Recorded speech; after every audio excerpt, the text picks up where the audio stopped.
ആ കഥ പറ. ഇന്നത്തെ ആഹാരമൊന്നുമില്ല വലുതായിട്ട്. അമ്മ ഇച്ചിരി കഞ്ഞി വെച്ച് തരും. അപ്പോൾ പുതിയൊരു വീഡിയോയിലേക്ക് എല്ലാവർക്കും സ്വാഗതം. ഇന്നത്തെ നമ്മുടെ ഒരു കുഞ്ഞു വീഡിയോ ആണ്. വീഡിയോ ഇഷ്ടപ്പെട്ടെങ്കിൽ ലൈക്ക് ചെയ്യാൻ മറക്കരുത്, സബ്സ്ക്രൈബ് ചെയ്യാൻ മറക്കരുത്. നമുക്ക് വീഡിയോയിലോട്ട് കിടക്കാം. രാവിലെ എഴുന്നേറ്റു. ഇന്ന് നമ്മുടെ അടുക്കളത്തോട്ടത്തിലോട്ടാണ് ഫസ്റ്റ് പോകുന്നത് കേട്ടോ. എല്ലായിടും ഒന്ന് തൂത്ത് വൃത്തിയാക്കി ഇടാമെന്ന് വിചാരിച്ചു. അങ്ങനെ തൂപ്പൊക്കെ കഴിഞ്ഞ് കഴിഞ്ഞപ്പോഴത്തേക്കും നമ്മുടെ ചെടികൾക്ക് വെള്ളം ഒഴിക്കണമായിരുന്നു കേട്ടോ. അപ്പോൾ അടുക്കളയിൽ ഇങ്ങനെ അടുക്കളയുടെ പിന്നാമ്പുറത്ത് നമ്മൾ ഇങ്ങനെ അല്ലായിരുന്നു ആദ്യം നമ്മുടെ പച്ചക്കറിയൊക്കെ വെച്ചിരുന്നത്. പിന്നെ ഞാൻ ഓരോ സൈഡിലോട്ടാക്കി മാറ്റി വെച്ചിട്ടുണ്ട് കേട്ടോ. ഇങ്ങനെ വെച്ചപ്പോൾ എന്തോ ഒരു വൃത്തിയുള്ളതായിട്ട് എനിക്ക് തോന്നി. നേരത്തെ കിടന്നപ്പോഴെല്ലാം ഭയങ്കര വൃത്തികേടായിട്ട് കിടക്കുമായിരുന്നു. അപ്പോൾ ഞാൻ കുറേയൊക്കെ ചെടി എടുത്ത് താഴെ നട്ട് വെച്ചിട്ടുണ്ടായിരുന്നു. പിന്നെ ബാക്കിയെല്ലാം ഓരോ സൈഡിലോട്ട് മാറ്റി അങ്ങ് വെച്ചു. അപ്പോൾ തൂപ്പും വെള്ളം ഒഴിക്കലും ഒക്കെ കഴിഞ്ഞു. ഇനി നമുക്ക് അടുക്കളയിൽ കയറി നമ്മുടെ രാവിലത്തെ ബ്രേക്ക്ഫാസ്റ്റ് ഉണ്ടാക്കാം. ഇന്ന് നമ്മൾ പാലപ്പവും പിന്നെ കടലക്കറിയുമാണ് കേട്ടോ ഉണ്ടാക്കാൻ പോകുന്നത്. അപ്പോൾ ഞാൻ കഴിഞ്ഞ ദിവസം തന്നെ അരിയൊക്കെ അരച്ച് വെച്ചിട്ടുണ്ടായിരുന്നു. ഒരു ഗ്ലാസ് അരി, അരമുറി തേങ്ങ, ഒരു പിടി ചോറ്, ഇത്രയും ഞാൻ അരച്ച് വെച്ചിട്ടുണ്ടായിരുന്നു. അരച്ച് വെച്ചതാണ് കേട്ടോ ഇത്. എൻ്റെ മിക്സി അല്പം പൊരുത്തക്കേടല്ലാത്തത് കൊണ്ട് തന്നെ എൻ്റെ അപ്പം നന്നായിട്ടൊന്നും വന്നിട്ടില്ലായിരുന്നു. അപ്പത്തിന് ടേസ്റ്റ് ഉണ്ടായിരുന്നു. ലേശം പഞ്ചസാരയും കൂടെ നമ്മൾ അരച്ചെടുക്കണം കേട്ടോ. എൻ്റെ മിക്സി അല്പം കുഴപ്പക്കാരനായതുകൊണ്ടാണ് കേട്ടോ എൻ്റെ അപ്പം റെഡിയായില്ലെന്നല്ല, ഇച്ചിരി ഒന്ന് ഒരു അറിയാമല്ലോ അപ്പത്തിൻ്റെ ആ ഒരു ഇത്. അപ്പോൾ ആ ഒരു പാകം എത്തിയില്ല എന്നാണ് ഞാൻ പറഞ്ഞത്. അപ്പോൾ നമ്മുടെ അപ്പമൊക്കെ റെഡിയാക്കി എടുക്കാമെന്ന് വിചാരിച്ചു രാവിലെ തന്നെ. ഇനി മൂടി വെച്ച് അപ്പമൊക്കെ ഒന്ന് വേകട്ടെ. ഇനി നമുക്ക് കടലക്കറി ഉണ്ടാക്കാം. കടലക്കറിക്ക് വേണ്ടിയിട്ട് ഞാൻ കടല ഇട്ട് വെച്ചിട്ടുണ്ടായിരുന്നു. ഇനി നമുക്ക് ഇത് കുക്കറിലോട്ട് കഴുകി വൃത്തിയാക്കി കുറച്ച് വെള്ളം ഒഴിച്ച് നമുക്ക് മാറ്റി വയ്ക്കാം. അപ്പോൾ നമുക്ക് സവാള വേണം. അപ്പോൾ അതുപോലെ തന്നെ പച്ചമുളകും വേണം. സവാള കട്ട് ചെയ്തെടുക്കുന്നുണ്ട്. സവാളയുടെ ഒപ്പം തന്നെ നല്ല പച്ചമുളകും കൂടെ കട്ട് ചെയ്ത് വെക്കുന്നുണ്ട്.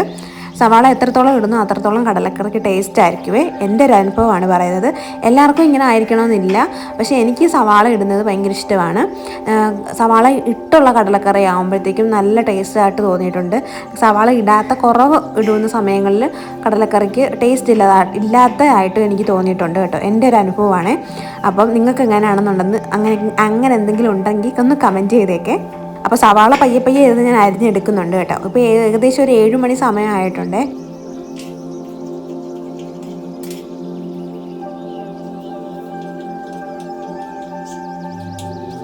അപ്പോൾ നമ്മൾ കടല എടുത്ത് കുക്കർ വെച്ചിട്ടുണ്ടായിരുന്നു. അതുപോലെ തന്നെ സവാളയും പച്ചമുളകും ഇട്ട് വെച്ചിട്ടുണ്ടായിരുന്നു. ലേശം വെള്ളം ഒഴിക്കുക. രണ്ട് ഗ്ലാസ് വെള്ളം ഒഴിക്കുക.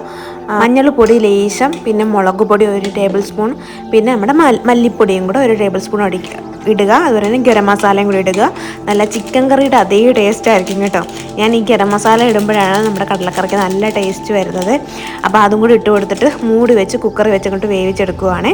ഒരു 3-4 വിസിൽ അടിക്കുമ്പോഴത്തേക്കും ഞാൻ 3-4 വിസിലടിക്കും. കാരണം എനിക്ക് നല്ല വെന്തിരിക്കുന്ന കടലയാണ് ഇഷ്ടം. അതുപോലെ തന്നെ കടലക്കറി നന്നായിട്ട് കുറുകി വരാൻ വേണ്ടിയിട്ട് വെന്ത് നമ്മളെടുത്ത് വെക്കുമല്ലോ. അപ്പോൾ കുറച്ച് കടല എടുത്ത് ഞാൻ മിക്സിയുടെ ജാറിലിട്ടിട്ട് അരച്ചെടുക്കും. ആ അരപ്പ് നമ്മൾ ഈ കടലക്കറിക്ക് അതോട്ട് ചേർത്ത് കഴിയുമ്പോഴത്തേക്കും നന്നായിട്ട് കുറുകി വരും. നല്ല ടേസ്റ്റും ആയിരിക്കും കറിക്ക് കേട്ടോ. അപ്പോൾ ഞാനിവിടെ അപ്പം റെഡിയാക്കിക്കൊണ്ടിരിക്കുവാണ്. അപ്പം ഓരോന്നോരോന്ന് ചുട്ടെടുത്തോണ്ടിരിക്കുകയാണ്. കടലക്കറി വേകുമ്പോഴത്തേക്കും അപ്പവും ആകുമല്ലോ. അപ്പോൾ അപ്പവും കൂടെ അങ്ങോട്ട് ചുറ്റിച്ച് വേവിച്ചെടുക്കുവാണ് കേട്ടോ. അപ്പോൾ കുക്കർ നമ്മുടെ കടലക്കറി വെന്തിട്ടുണ്ട്.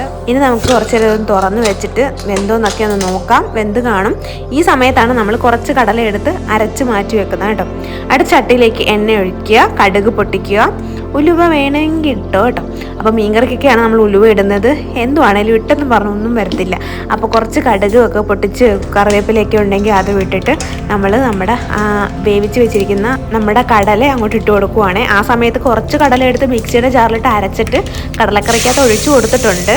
അതും കൂടെ ചേർത്ത് നമ്മൾ നമ്മുടെ ചട്ടിയിലേക്ക് ഒഴിച്ചു കൊടുക്കുക. എന്നിട്ട് ലേശം ഉപ്പും കൂടി ഇട്ടിട്ട് നന്നായിട്ട് യോജിപ്പിച്ചെടുക്കുക. തിളച്ച് കഴിയുമ്പോഴത്തേക്കും നമ്മുടെ കറി റെഡി. ഇതൊരു സിമ്പിൾ കറിയാണ്. നമ്മളിത് തേങ്ങ അരച്ചൊക്കെ കറി വെക്കും, തേങ്ങ വറുത്തരച്ചൊക്കെ നമ്മുടെ കടലക്കറി വെക്കും. അതുമൊക്കെ ടേസ്റ്റാണ്. പക്ഷേ ഇതും അടിപൊളി തന്നെയാണ് കേട്ടോ. വെള്ളക്കടലയൊക്കെ ഇങ്ങനെ വെക്കുന്നത് തന്നെയാണ് ടേസ്റ്റ്. അപ്പോൾ കടലക്കറിയും അപ്പവും റെഡി ആയിട്ടുണ്ട്. നമുക്ക് കടലക്കറി ഒരു പാത്രത്തിലോട്ട് മാറ്റി വയ്ക്കാം. അപ്പോൾ രാവിലത്തെ ബ്രേക്ക്ഫാസ്റ്റ് റെഡി ആയിട്ടുണ്ട് കേട്ടോ. അപ്പോൾ പാലപ്പത്തിന് ടേസ്റ്റ് കൂടാൻ വേണ്ടിയിട്ട് കുറച്ച് പഞ്ചസാരയും കൂടെ ചേർത്ത് കൊടുത്തു കഴിഞ്ഞാൽ, അരയ്ക്കുന്നതിൻ്റെ കൂട്ടത്തിൽ ചേർത്ത് കൊടുത്തു കഴിഞ്ഞാൽ നല്ല ടേസ്റ്റ് ആയിരിക്കും കേട്ടോ. അപ്പോൾ അങ്ങനെ ഒരു ടിപ്പ് ചെയ്ത് നോക്കുക. കുറേ പേരൊക്കെ പഞ്ചസാര ഇടുമായിരിക്കും, ചിലരൊന്നും പഞ്ചസാര ഇടാറുമില്ല കേട്ടോ. അപ്പോൾ ഇനി നമുക്ക് നമ്മുടെ അപ്പമൊക്കെ കഴിക്കുന്നതിന് മുമ്പേ നമ്മുടെ അടുക്കളയൊന്ന് ക്ലീൻ ചെയ്യണം. അപ്പോൾ പെട്ടെന്ന് ഞാനൊന്ന് അടുക്കള ക്ലീൻ ചെയ്തെടുത്ത് കേട്ടോ. കാരണം എന്ന് വെച്ചാൽ നമുക്ക് ഈ അടുക്കള വൃത്തിയായി കിടക്കുമ്പം നമുക്ക് ഭയങ്കര സന്തോഷമായിരിക്കും. അതുകൊണ്ട് ഞാൻ അടുക്കളയെല്ലാം അങ്ങ് വൃത്തിയാക്കി എടുത്തു. മനസമാധാനത്തോടെ ഇരുന്ന് കഴിക്കാമെന്ന് വിചാരിച്ചു. അങ്ങനെ അപ്പോൾ ഈ വീഡിയോയ്ക്കകത്ത് നമ്മുടെ പാലപ്പവും നമ്മുടെ കടലക്കറിയും ഇഷ്ടമുള്ളവർ ലൈക്ക് ചെയ്യാനേ, അതുപോലെ തന്നെ കമൻറ്റും ചെയ്യാൻ മറക്കരുതേ. ഇനി അച്ഛൻ്റെ കുറച്ച് വിശേഷങ്ങളും കൂടെ കണ്ടിട്ട് നമുക്ക് വീഡിയോ നിർത്താം.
പല രീതിയിലുണ്ട്. ഇന്നത്തെ മീൻ പിടിക്കും.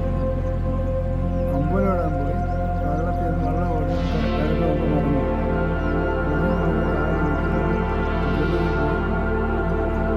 ഹോമം കഴിഞ്ഞ് അങ്ങനെ സർക്കാരിൻ്റെ 300 രൂപ ആയിരുന്നു.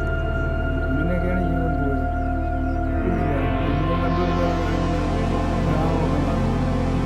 അപ്പോൾ ഇഞ്ചൻ വെച്ചുള്ള ഉപയോഗം എങ്ങനെ മീൻപിടുത്തം? അതായത് പോവുകയും പറ്റുന്ന എപ്പോഴും പണി ഇഞ്ചൻ വെച്ചുള്ള മീൻ കിട്ടും. 2 രൂപ പോകുമ്പോൾ മീൻ കിട്ടും. അതെങ്ങനെ?